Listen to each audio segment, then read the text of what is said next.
دیکھیے ہم نے طے کر لیا تھا کہ ہم پھر اس پر مظاہرہ کریں گے، پورے ملک میں احتجاج مظاہرے چلیں گے، اسلام آباد جانا بھی اس میں شامل ہوگا۔ یہ کیا چیزیں ہیں جو ریاستی ادارے، حکمران، ذمہ دار لوگ ملک کو بحرانوں کی طرف دھکیلتے ہیں۔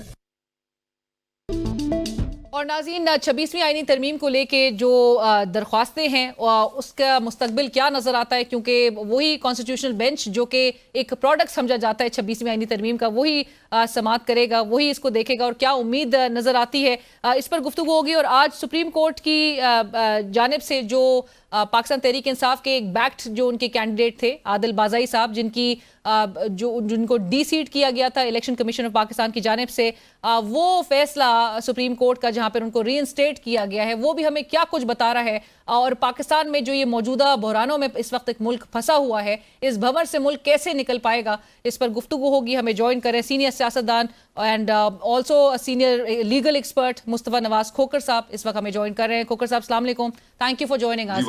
کھوکر صاحب، before I speak to you regarding 26 amendment, اور آپ نے بھی چونکہ ہائی کورٹ میں آپ کی بھی درخواست ہے اسی سے متعلق، لیکن میں آغاز کرنا چاہوں گی سپریم کورٹ کے جس فیصلے کا میں نے ذکر کیا، اور عادل بازائی صاحب جو کہ پاکستان تحریک انصاف کے ایم این اے ہیں، SIC سنی اتحاد کونسل کے پلیٹ فارم سے انہوں نے وہ جوائن کیا، اور ساتھ ساتھ NA 262 کوئٹہ سے وہ بہرحال الیکٹ ہوئے تھے۔ وہ خود بولتے رہے کہ وہ پاکستان تحریک انصاف کا حصہ ہے، وہ عمران خان صاحب کے نام پر انہوں نے الیکشن جیتا ہے، لیکن نواز شریف صاحب جو ہے وہ اصرار کرتے رہے کہ وہ ان کے بندے ہیں۔ ایک بیان حلفی بھی آپ کو یاد ہوگا، وہ بھی جمع کروایا گیا۔ آج عدالت سے میں بھی بہت سوالات ریز ہوئے، اور الیکشن کمیشن کے وکیل جو ہیں پرہیپس سابق چیف جسٹس قاضی فائز عیسیٰ صاحب کے جانے کے بعد الیکشن کمیشن ایک ایسے پوزیشن میں نظر آیا پہلی دفعہ کہ جہاں پر وہ اپنا کیس ڈیفینڈ ہی نہیں کر سکا۔ کیسے آپ اس معاملے کو دیکھ رہے ہیں، اور آپ کو لگ رہا ہے کہ اب اگر ایک حلقے کا حال یہ ہے تو اگر پورے حلقے ملک کے کھلیں الیکشن میں جس طرح کی ایک سیناریو دیکھا گیا، تو موجودہ حکومت کی پوزیشن جو ہے وہ بڑی کیا نظر آ رہی ہے بہرحال آپ کو؟ دیکھیں، جہاں تک موجودہ حکومت کی پوزیشن ہے تو پاکستان کا بچہ جانتا ہے کہ کس طریقے سے فارم 47 کے ذریعے یہ حکومت قائم کی گئی ہے، اور آج یہ حکومت میجورٹی پاکستانیز اس کو اپنا ریپریزنٹیٹیو نہیں سمجھتے، یہ غیر نمائندہ حکومت ہے۔ پھر اس کے بعد ہم نے دیکھا کہ جب یہ حکومت بنا دی گئی تو جو ریزرو سیٹس تھیں، بھلے وہ تحریک انصاف کا حق تھیں، تحریک انصاف میں میں نہیں ہوں، تحریک انصاف کے خلاف میں نے الیکشن لڑا، لیکن جو ان کا رائٹ تھا وہ تو ان کو ملنا چاہیے تھا۔ پھر وہ رائٹ نہیں دیا گیا، فل کورٹ نے ایک فیصلہ کیا، سپریم کورٹ نے، اور الیکشن کمیشن نے وہ فیصلہ امپلیمنٹ کرنے سے انکار کر دیا، اور وہ آج تک وہ فیصلہ امپلیمنٹ نہیں ہو سکا۔ پھر 26ویں آئینی ترمیم آپ دیکھ لیجئے کہ ایک اس فیڈریشن کا ایک یونٹ خیبر پختونخوا، اس کی مکمل ریپرزنٹیشن ہی نہیں ہے سینٹ میں، اور یہ جو ترمیم کرائی گئی، اگر سینٹ کے الیکشنز ہو جاتے باقی ملک کے ساتھ خیبر پختونخوا میں بھی، تو یہ ترمیم پاس نہیں ہو سکتی تھی، لیکن اس کے باوجود یہ ترمیم بھی پاس کرائی گئی، اور آج تک خیبر پختونخوا میں سینٹ کے الیکشنز نہیں ہو پائے۔ تو ہم تو اس ملک کے اندر ایسی روایات دیکھ رہے ہیں، ہم ایسی چیزیں ہوتے ہوئے دیکھ رہے ہیں کہ خدا نخواستہ اب یہ ایک ہائیبرڈ رول تو رہ نہیں گیا، یہ تو مکمل طور پر complete disregard of the constitution, disregard of democratic principles, ایک نظام لوگوں پر تھوپ دیا گیا ہے، اور ہم ساروں کو یہ نظام بس سہنا پڑ رہا ہے۔ اس کے اندر اس نظام میں کوئی اس کے ساتھ پبلک سینکشن نہیں ہے، اور آج جو بحرانی کیفیت ہے اس ملک میں وہ اسی وجہ سے ہے کہ پبلک مینڈیٹ نہ ہونے کے باوجود اس ملک کے اندر وہ چیزیں کی جا رہی ہیں جن کی آئین اور قانون کے اندر یا جمہوریت کے اندر گنجائش ہی نہیں بنتی۔ آج کا فیصلہ جس کا آپ نے ذکر کیا، ایک صاحب ہیں جو کہہ رہے ہیں بار بار کہ جناب میرا تعلق تحریک انصاف سے ہے، لیکن آپ ان کی بات ماننے کو تیار نہیں۔ آج الیکشن کمیشن اور پھر وہ جو ایفیڈیوٹس ہیں، ابھی میں نے فیصلہ ڈیٹیل سے نہیں پڑھا، ڈیٹیل سے پڑھوں گا تو زیادہ اس کے اوپر بہتر رائے دے سکوں گا، لیکن بظاہر تو الیکشن کمیشن کی پوزیشن ٹھیک نہیں ہے، اور ٹھیک پوائنٹ آؤٹ کیا گیا کورٹ کی جانب سے کہ جناب ایک صاحب کہہ رہے ہیں کہ وہ ممبر نہیں ہے آپ کی جماعت کے اور آپ ایک جھوٹا بیان حلفی سبمٹ کر رہے ہیں اور کہہ رہے ہیں کہ یہ ہماری رائٹ. اینڈ میں وہ سوال بھی جسٹس عائشہ ملک نے بھی یہ سوال ریز کیا الیکشن کمیشن کے وکیل سے، اور انہوں نے کہا کہ آپ نے کس اختیار کے تحت بغیر انکوائری کے ایک بیان حلفی کو درست مان لیا، کیونکہ دو ایفیڈیوٹ جو ہے وہ سامنے آئے تھے. جیتنے والا کینڈیڈیٹ کہتا تھا کہ ایک میرا ہے دوسرا میرا نہیں ہے. سو ان سے سوال کیا گیا کہ الیکشن کمیشن آف پاکستان کی اتھارٹی سے متعلق، جس پر جو الیکشن کمیشن کے وکیل ہیں ایڈوکیٹ حارث عظمت صاحب، انہوں نے کہا یہ بڑا اچھا سوال ہے. تو ان سے جسٹس عائشہ ملک نے کہا کہ سوال تو سب اچھے ہیں، جواب نہیں مل رہے. یہ کتنا سنگین معاملہ ہے اور آپ کے خیال میں اس کی کڑیاں آپ کہاں تک جائیں گی؟ بینگ اے لائر یہ بھی ضرور بتائیے گا کہ اس کے کانسیکوینسز کتنے سیریس ہوں گے، کیونکہ نواز شریف صاحب نے یہ ریفرنس بھیجا تھا اسپیکر صاحب کو، اسپیکر نیشنل اسمبلی نے ویریفائی. اگر تو یہ بیان حلفی جھوٹا پروو اب ہوتا ہے، کیونکہ یہ بیان حلفی بھی عدالت میں پیش تو نہیں کر رہے بہرحال، لیکن یہ نواز شریف صاحب کی رکنیت دوبارہ سے آپ کو لگ رہا ہے کہ خطرے میں ہوگی؟ دیکھیں Alina, this country has become a joke. آپ نے میاں صاحب کی رکنیت کے بارے میں پوچھا. میں فرینکلی سینئر سیاستدان ہے، میرے ذہن میں ان کے لیے بڑا احترام ہے، اور میں تو یہ ایکسپیکٹ کرتا تھا کہ جس طریقے کے الیکشنز ہوئے ہیں، میاں صاحب keeping his back ground and Stitcher in mind, وہ اس طرح کے الیکشنز کو قبول ہی نہیں کریں گے. پاکستان کا واحد حلقہ میاں صاحب کا اپنا حلقہ ہے کہ جس میں رات 3 بجے جو ریٹرننگ آفیسر تھے وہ اچانک بیمار ہو جاتے ہیں، ان کو ہاسپٹل میں ایڈمٹ کرایا جاتا ہے، اور پھر اس کے بعد صبح کے 4 بجے ایک نیا ریٹرننگ آفیسر ان کے حلقے میں اپوائنٹ ہوتا ہے اور وہ پھر الیکشن جیت جاتے ہیں. میں تو بالکل یہ ایکسپیکٹ نہیں کرتا تھا کہ ان کے اسٹیچر کا آدمی اس طرح کے الیکشنز کو قبول کرے گا. اب جن بنیادوں پر یہ حکومت کھڑی کی گئی ہے وہ ہمارے ہاں ایک عام ضرب المثل ہے، محاورہ ہے کہ جھوٹ کے پاؤں نہیں ہوتے، اور ایک جھوٹ کو چھپانے کے لیے پھر آپ کو 100 جھوٹ اور بولنے پڑتے ہیں. تو یہ جو 8 فروری کے الیکشنز ہیں، ان کو چھپانے کے لیے، ان کو صحیح ثابت کرنے کے لیے اتنے ان کو جھوٹ بولنے پڑ رہے ہیں کہ وہ اب چل نہیں پا رہے. ہم تو حیران ہے کہ یہ 26 کانسٹیٹیوشنل امینڈمنٹ جس طریقے سے عدلیہ کو کانکر کر لیا گیا، یہ جس طریقے سے کانسٹیٹیوشنل بینچز کو بنا دیا گیا، یہ اس ملک میں کیا ہو رہا ہے.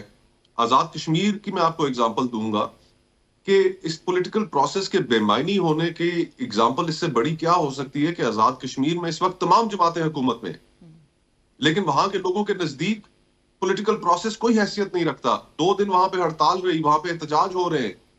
ہم پورے ملک میں اس پولیٹیکل پروسیس کو، کانسٹیٹیوشن کو اتنا بے وقت کر چکے ہیں، اتنا بے معنی کر چکے ہیں کہ آج سیاست کے اوپر سے لوگوں کا اعتبار اٹھ گیا ہے.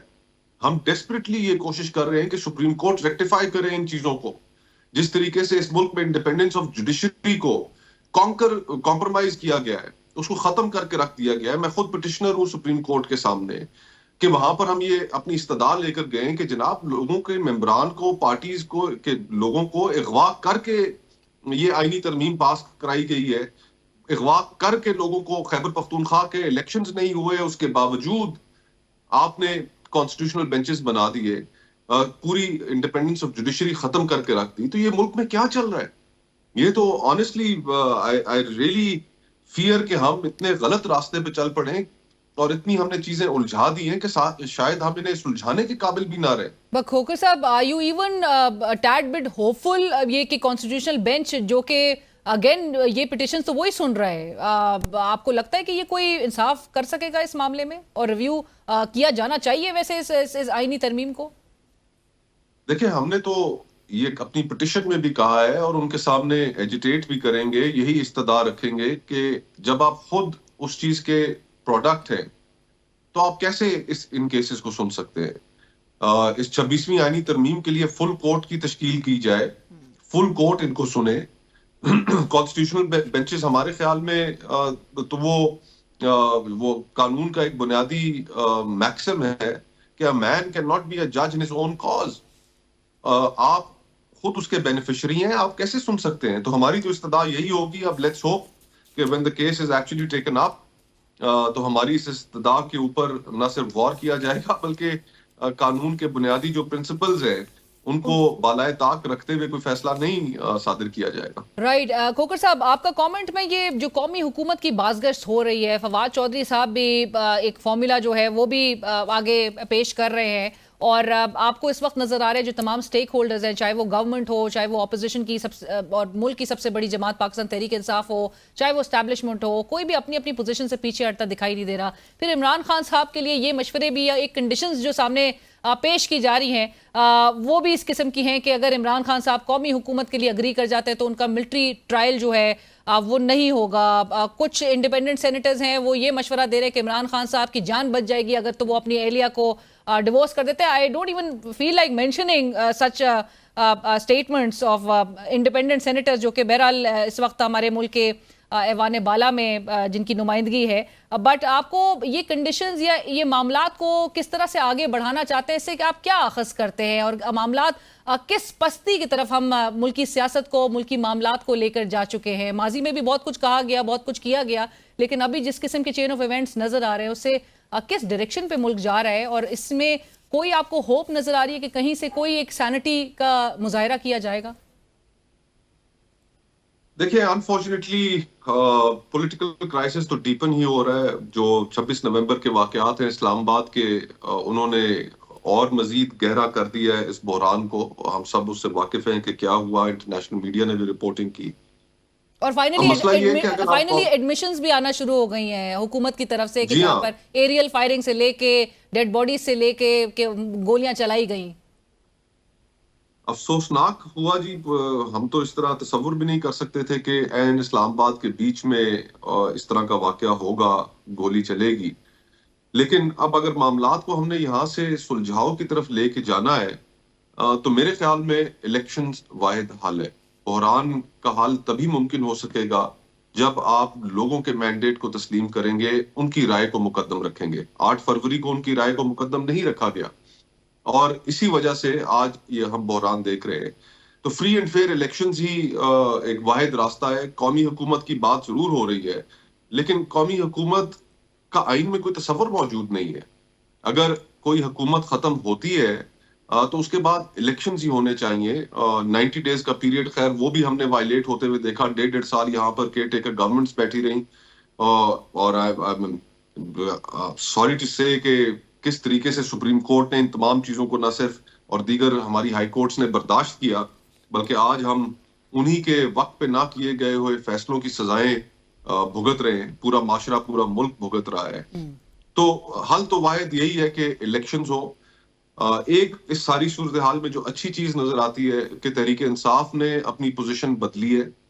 وہ ماضی کی ان کی جو یہ روش تھی کہ وہ کبھی بھی کسی پولیٹیکل پارٹی کے ساتھ انگیج نہیں کرنا چاہتے تھے, اس کو انہوں نے تبدیل کیا ہے. ایک مذاکراتی کمیٹی انہوں نے بنائی ہے. اگر انہوں نے اپنی یہ پوزیشن چینج کی ہے تو میں سمجھتا ہوں کہ اس موقع کا فائدہ اٹھانا چاہیے, حکومت کو ان کے ساتھ فوری طور پہ انگیج کرنا لیکن چاہیے. اس کا یہ تاثر دیا جا رہا ہے کھوکر صاحب سائملٹینیسلی کہ تحریک انصاف ایک بند گلی کی طرف چلی گئی ہے. ان کو خوف اب ہو رہا ہے اس بات سے کہ جہاں پر جنرل فیض حمید کی 2 روز پہلے جو چارج شیٹ کا معاملہ اور 9 مئی کا پہلی بار ذکر ہونا اس ISPR کی پریس ریلیز میں, تو کہیں عمران خان صاحب کو ملٹری ٹرائل کی طرف نہ لے کے جائیں. سو آپ کو لگتا ہے کہ تحریک انصاف کی پوزیشن کہیں کسی بھی طرح سے ویکنڈ, جو کہ پرہیپس حکومت اس خیال میں ہے کہ یہ کمزور ہے, یہ گھٹنے ٹیک رہے ہیں اب مذاکرات کے لیے؟ دیکھیں فریق جب بھی آپس میں بیٹھتے ہیں تو ظاہری بات ہے جب آپ نیگوشیٹنگ ٹیبل پہ بیٹھتے ہیں تو ایک فریق مضبوط ہوتا ہے اور ایک کمزور ہوتا ہے. تو یہ اگر حکومت یہ تصور کرتی ہے کہ تحریک انصاف کمزور ہے تو بات کرتی رہے لیکن ان کے ساتھ انگیج تو کرے. ملٹری ٹرائل کی جہاں تک بات ہے, دیکھیں اس سے معاملات اور گمبھیر ہو جائیں گے. اب آئی ڈونٹ نو کہ کیا ایکشنیبل اس طرح کی ایویڈنس ہے جو لنک کرتی ہے, وہ تو خیر جب سامنے آئے گی ابھی تو تفتیش ہی چل رہی ہے. بٹ کھوکر صاحب لائک یو سیڈ کہ انگیجمنٹ ہونی چاہیے, پر عمران خان صاحب ہمیشہ سے اپنی ایک پوزیشن مینٹین کیے ہوئے ہیں کہ یہ لوگ جو ہے ان کے پاس اختیار نہیں ہے, ان کو پرہیپس وہ ایک نوڈ کی ضرورت ہے. آپ کو لگتا ہے کہ یہ کچھ آفر کر سکتی ہے موجودہ حکومت تحریک انصاف کو without a node from the establishment again? دیکھیں سیاستدان جب بھی بیٹھیں گے تو حل نکال لیں گے. اس سے پہلے بھی جب الیکشنز 90 روز کے اندر نہیں ہو رہے تھے تو تحریک PDM کی حکومت تھی, تحریک انصاف کی بھی ایک کمیٹی بنی اور PDM کی حکومت کی بھی ایک کمیٹی تھی, اور وہ دونوں کمیٹیز آپس میں بیٹھی اور انہوں نے اس وقت الیکشن کی تاریخ بھی طے کر لی تھی. لیکن وہ انفارچونیٹلی اس وقت جو لوگ اس ساری صورتحال سے واقف ہیں ان کے یہ بات علم میں ہے کہ عمران خان صاحب نے اس وقت ویٹو کر دیا تھا اور انہوں نے کہا کہ نہیں، جو تاریخ دی جا رہی تھی اس پہ انہوں نے ایگری نہیں کیا. لیکن سیاستدانوں کا کام ہے راستہ نکالنا. اگر ہم آپس میں نہیں بیٹھیں گے تو ہمارے نہ بیٹھنے کی وجہ سے پھر تیسری قوت مضبوط ہوتی ہے. تو میں تو یہ سمجھتا ہوں کہ یہ جماعتیں جو باقی اتنا دعویٰ کرتی ہیں سویلین سپریمیسی کا، ہائی مورل گراؤنڈ کا اور بہتر سیاستدان ہونے کا، تو پھر انہیں بیٹھنا چاہیے، اس وقت انگیج کرنا چاہیے تاکہ ہم سیاستدان آپس میں مل کے بیٹھ کے کوئی راستہ نکال سکیں. ملک کو جو چیلنجز ہیں، خیبر پختونخوا میں آپ دیکھیے کہ وہاں پر ایک ٹیررزم کی اس وقت لہر ہے. پارا چنار کے بڑے افسوسناک انسیڈنٹس، 150 کے قریب لوگ وہاں پر شہید ہو گئے. بلوچستان کے اندر کی صورتحال آپ کو پتہ ہے ٹیررزم کے حوالے سے. تو یہ ان ساری چیزوں کے اوپر ہمیں کنسنسس تو کریٹ کرنا ہے، اور جب تک ہم اپنے سیاسی تناؤ میں الجھے رہیں گے ہم کنسنسس نہیں کریٹ کر پائیں گے. تو یہ وقت کی ضرورت ہے کہ ہم کنسنسس کریٹ کریں، کسی نہ کسی راستے پر پہنچیں اور لوگوں کو یہ فیصلہ کرنے دیں کہ وہ کس کے ہاتھ پاکستان کی حکمرانی تھماتے ہیں.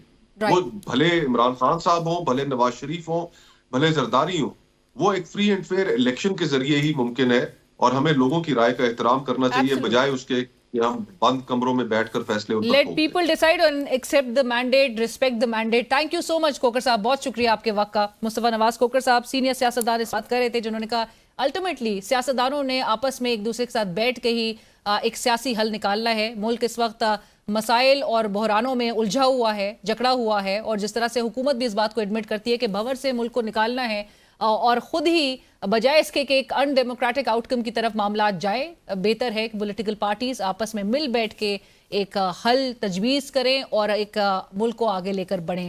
پروگرام میں وقت ہوا ایک بریک کا.